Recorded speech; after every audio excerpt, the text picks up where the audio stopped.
Bonjour à tous, bienvenue dans une nouvelle vidéo. Aujourd'hui, nous sommes mercredi.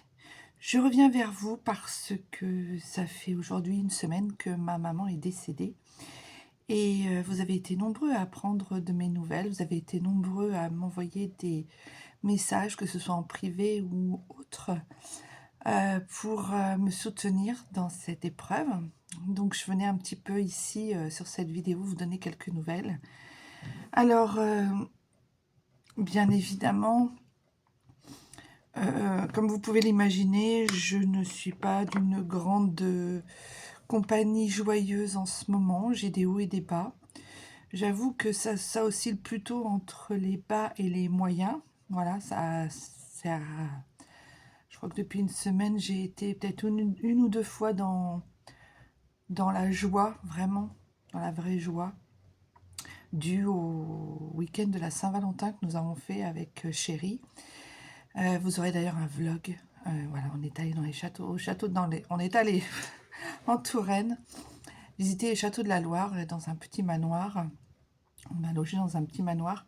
C'était très bien. On fêtait notre anniversaire de connaissance, puisqu'on s'est connus un 14 février 88, donc ça fait 37 ans. Donc la Saint-Valentin, pardon, pour nous est une date non commerciale, bien évidemment, mais surtout une date que l'on veut fêter.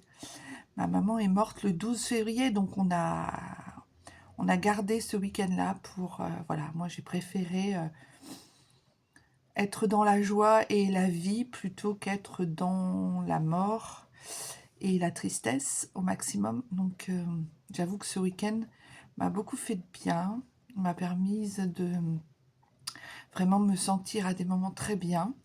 Ça m'a pas fait oublier, mais ça m'a fait changer les idées. Donc ça m'a fait vraiment un bien fou.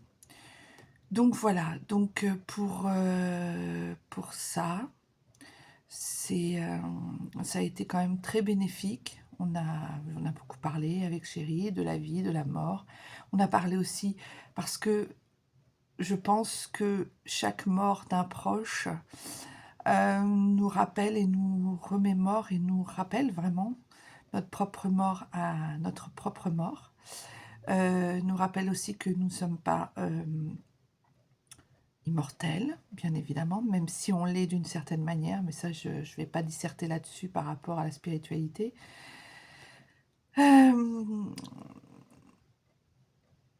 Euh, voilà, c'est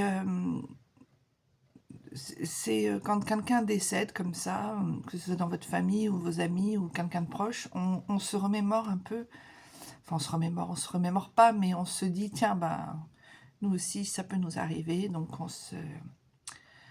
voilà, on pense à notre propre mort, à ce qu'on deviendrait l'un sans l'autre. Donc, le week-end du 14 février a été un week-end d'amour et vraiment, vraiment très chouette, très beau.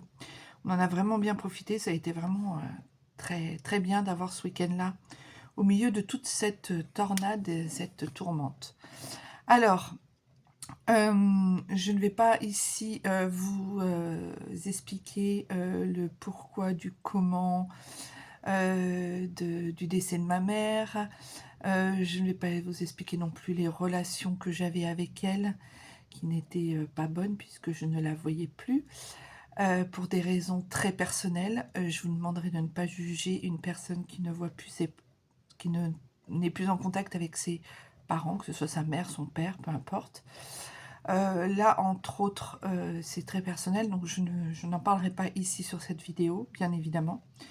Et n'empêche que quand un de vos parents décède, même si vous ne vous entendez plus avec, ou même si vous ne lui avez plus parlé, plus vu, pour une raison qui vous est personnelle, je le répète, c'est toujours un petit peu un moment douloureux, voilà, douloureux, parce qu'on perd de l'espoir que les choses s'arrangent, de l'espoir que de la revoir, beaucoup d'espoir en fait. L'espoir s'arrête. Comme on dit, hein, tant qu'il y a la vie, il y a l'espoir. C'est exactement ça. Or là, tout espoir s'arrête. Euh, en tant que médium, bien évidemment, j'aurai d'autres relations avec elle plus tard. Voilà, c'est bien évident, mais voilà, dans la vie, dans notre vie d'incarné, dans nos vies d'incarné, dans cette vie-là, voilà, cette mère m'a permis d'apprendre des choses sur moi, d'apprendre des choses sur la vie, m'a permis de faire un travail spirituel sur moi, un travail spirituel sur la famille, d'avoir des compréhensions de choses, souvent dans la douleur, malheureusement, mais c'est souvent comme ça qu'on apprend, souvent plus dans la douleur que dans la joie. Et, ça m'a permis vraiment, sa mort m'a permis vraiment de me libérer de quelque chose. Donc, pas me libérer d'elle, hein, pas du tout, mais me libérer de quelque chose qui était un poids depuis plusieurs années. Voilà. Je ferai peut-être une vidéo sur le sujet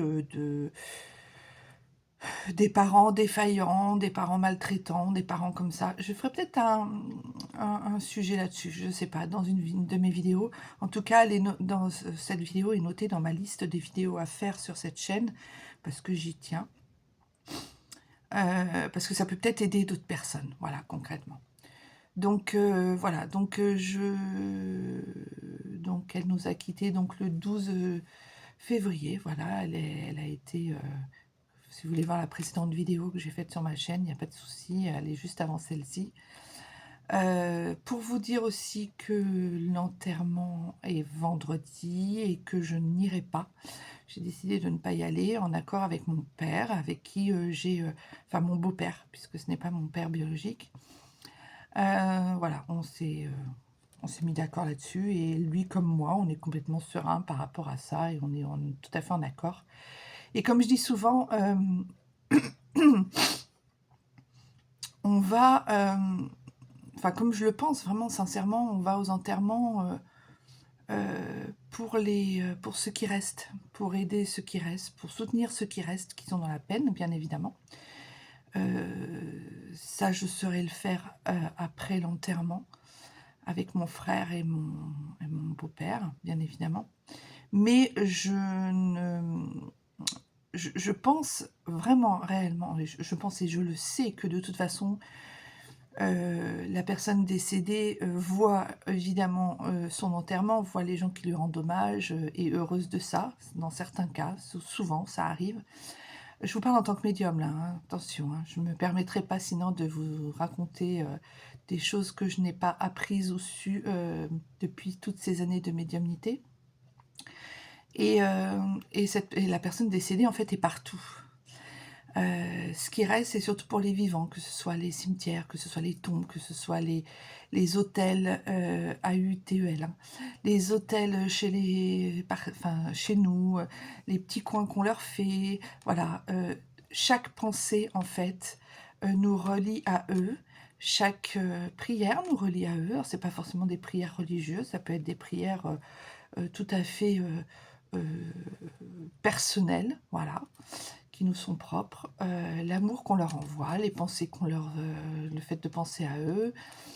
Il y a plein de choses qui nous relient à eux, autre que le cimetière, autre que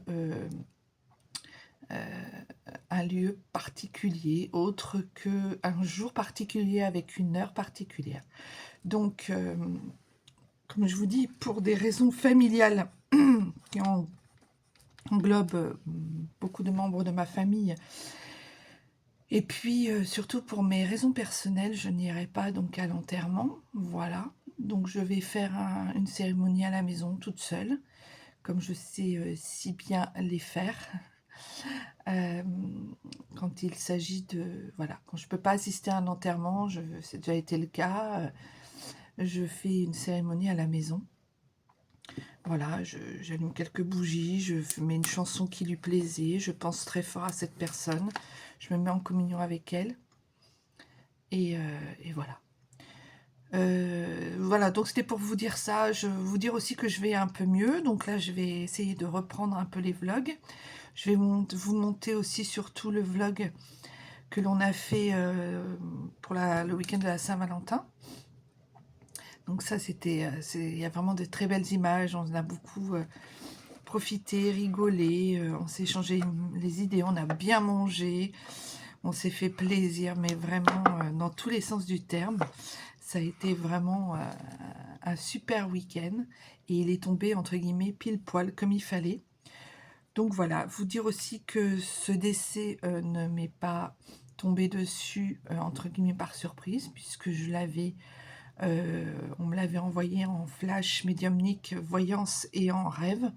Donc j'avais déjà tous les détails de comment ça allait se passer, malheureusement, comme les détails que j'ai eus aussi pour ma belle-mère. Enfin voilà, maintenant, avec mes capacités, mes facultés médiumniques, j'ai accès à ça, malheureusement, et en même temps heureusement, puisque ça me prépare pour au cas où je veux voir au cas où je veux voir une dernière fois avant que les gens meurent, leur dire des choses. Voilà, je suis prévenue à l'avance. Donc c'est passé exactement, malheureusement, comme ça m'avait été annoncé.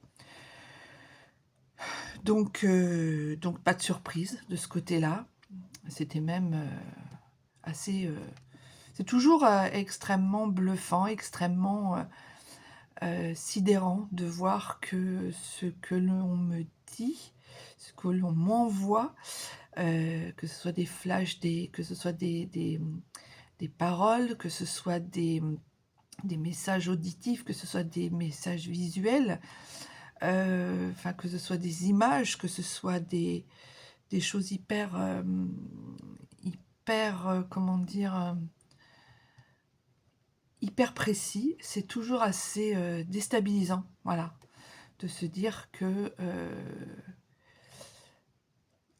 il y a un endroit, il y a quelque chose, il y a un futur qui est déjà, entre guillemets, plus ou moins écrit.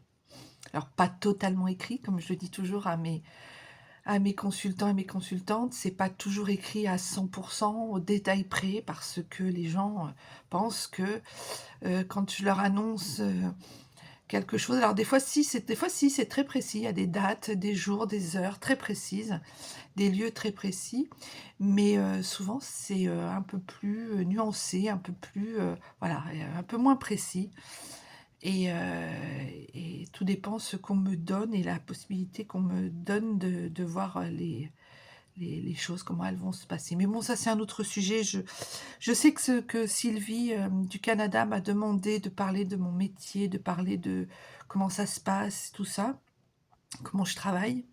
Vous avez été aussi quelques-uns à me le demander en message privé, donc je vais faire une vidéo là-dessus, mais pas dans les jours prochains. Je pense que ça sera peut-être dans une semaine, 15, enfin dans 15 jours peut-être, voilà. Je vais essayer déjà de monter le vlog de la Saint-Valentin, et puis ça sera déjà bien, parce qu'il y a il y a beaucoup de rush. On a fait beaucoup de choses, donc il y a beaucoup de rush. Voilà, pour vous donner un exemple, pour vous expliquer un petit peu, on est allé donc à Chenonceau où l'on a dormi. Je vais vous parler un petit peu de choses gaies là hein, sur cette vidéo parce que sinon c'est un petit peu trop plombant. Puis je suis pas là pour plomber les gens, je suis juste venue vous expliquer dans cette vidéo où est-ce que j'en étais, comment j'allais et tout ça. Donc dans l'ensemble, ça va, ça va. Le tourbillon est passé, maintenant il faut... vous savez, c'est comme la machine à laver quand elle les sort très vite, puis après elle les sort de moins en moins vite, et puis après ça va de mieux en mieux. Voilà, c'est de plus en plus calme, on va dire. Donc on est allé à Chenonceau, on a dormi dans une auberge qui s'appelle l'auberge du Bon Laboureur, que je vous conseille vraiment. Enfin, vous verrez les images. Une superbe auberge, 5 étoiles, magnifique, au milieu d'un petit hameau, vraiment tout mignon, tout caché, tout cosy, classe, mais vraiment beau, pas un grand hôtel, voilà. Ensuite, donc on est allé à Chenonceau, on a visité Chenonceau en arrivant l'après-midi, puisque le château est au bout du jardin de l'auberge. On passe par le jardin de l'auberge et on est juste, voilà, ça touche le château de Chenonceau. Après, on a fait, parce que l'auberge avait un jacuzzi, et une piscine chauffée qu'on pouvait utiliser en plein hiver. Et puis un bain nordique, un spa, un sauna, enfin il y avait vraiment plein de choses. Donc on a fait tout ça, et puis donc on a fait on a fait ça parce qu'en fait on avait beaucoup marché dans Chenonceau, dans le parc et tout ça, donc on s'est dit on va s'arrêter, on va se poser à l'hôtel, on va se prendre un petit bain tous les deux, tranquille, dans le jacuzzi. Et c'est ce qu'on a fait, il faisait 4-5 degrés à l'extérieur.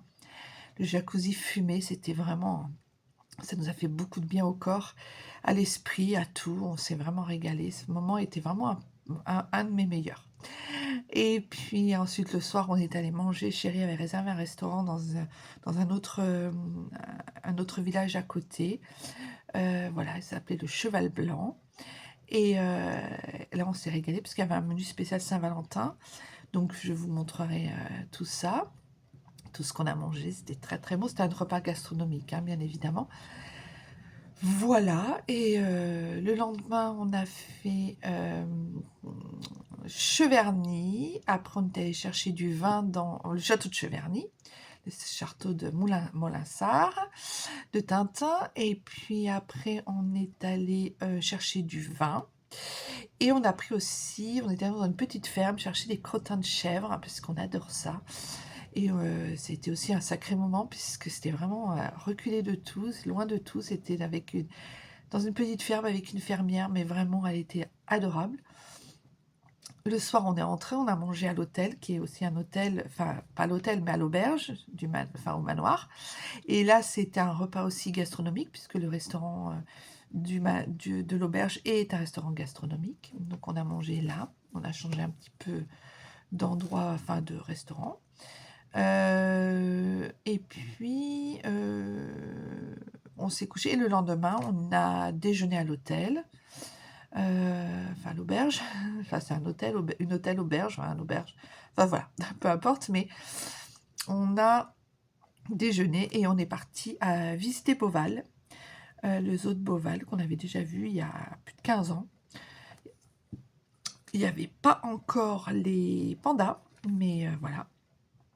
Donc, du coup, on en a profité pour visiter le zoo de Beauval en plein soleil. On a eu 3 jours, 4 jours de beau temps, mais vraiment un ciel bleu. Enfin, vous verrez dans les images. Donc voilà, donc c'était un petit peu le programme, mais ça nous a fait vraiment du bien. On est rentré à Paris ensuite et on était content de retrouver notre chez nous, nos enfants. Enfin voilà, et le train-train quotidien a vite repris. Voilà. En tout cas, ce fut vraiment un week-end qui est tombé à pic, qui était vraiment bien et qui était vraiment super chouette. Donc aujourd'hui, comme je vous dis, on est mercredi. Ce soir, ça fera une semaine que ma mère est morte. Je pense que je vais allumer des bougies aujourd'hui aussi. Et puis, je vais travailler. J'ai aussi pas mal de retard. J'ai des consultations à reporter au niveau du travail. J'ai plein de choses à reporter puisque j'ai décalé tous mes rendez-vous. Donc, parce que je suis pas en état de travailler concrètement aujourd'hui, enfin ces jours-ci. Donc, je suis obligée de décaler tous mes rendez-vous, ce qui n'est pas une mince affaire puisqu'il faut que je retrouve d'autres places pour tout décaler. J'ai appelé ma psy aussi, qui m'a beaucoup aidée. J'ai rendez-vous avec elle cet après-midi. Donc voilà, qui m'est d'un grand soutien. Qui m'a été d'un grand soutien depuis déjà pas mal de temps. Je dis toujours, allez voir une psy, ce n'est pas parce que vous avez des problèmes, que vous n'êtes pas bien, ou que vous êtes complètement folle ou fou. Non, non, aller voir une psy, c'est aussi s'interroger sur les choses de la vie, s'interroger sur les gens, les réactions, les comportements, même son propre comportement, ses propres réactions, essayer de comprendre un petit peu avec un œil vraiment extérieur et avisé. Donc vraiment, c'est très enrichissant, vraiment. Voilà, ceci n'étant pas le sujet, ça fait déjà 19 minutes que je parle, je ne vous ai pas monté cette vidéo, elle est vraiment comme ça, voilà, je vous la donne comme ça, comme elle est, sans montage, sans rien. Il n'y a pas de générique, du coup, il n'y a rien du tout, mais il fallait que je vous fasse une petite vidéo parce que ça me trottait déjà depuis quelques temps. enfin depuis quelques jours, depuis que je suis revenue en fait, je me dis il faut que je leur fasse une vidéo pour vous remercier déjà de toute votre attention et de vos messages. Voilà, je les ai lus, mais soit j'avais pas enfin voilà, soit j'avais pas le courage de répondre, soit c'était trop douloureux. Donc je vais aller mettre des petits cœurs, vous envoyer plein de petits cœurs sous vos commentaires. En tout cas, je vous embrasse très fort. Prenez soin de vous. Euh, et puis, qu'est-ce que j'ai à vous dire? Bah, à part que je vais bientôt vous retrouver et que je vais monter le vlog et que vous aurez ça très bientôt. Je vous fais des très très gros bisous. Je vous embrasse bien fort. Prenez soin de vous et des gens que vous aimez. Et puis, on se dit à très bientôt dans une nouvelle vidéo, un nouveau vlog, une nouvelle vidéo ou toute autre chose. Voilà, je vous embrasse. Bye bye.